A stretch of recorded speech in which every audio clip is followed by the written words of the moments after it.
করে দিব। এখন ক্লিয়ার সবাই? ওকে।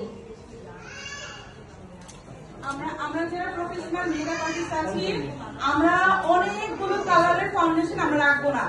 আমরা 3টা কমন কালার রাখবো। একটা হচ্ছে ফেয়ার স্কিন টোনের জন্য, একটা হচ্ছে সেমি ব্রাইট যারা তাদের জন্য, আর একটা হচ্ছে আপনার একটু ডার্ক চকলেট টোন যাদের, হ্যাঁ কালো বলি না, আমরা তাদেরকে চকলেট টোন বলি। এই 3টা শেড আপনি রাখবেন এবং এই 3টা টোন দিয়ে আপনি আপনার মতো করে কালার ক্রিয়েট করে আপনি ব্যবহার করবেন। ওকে,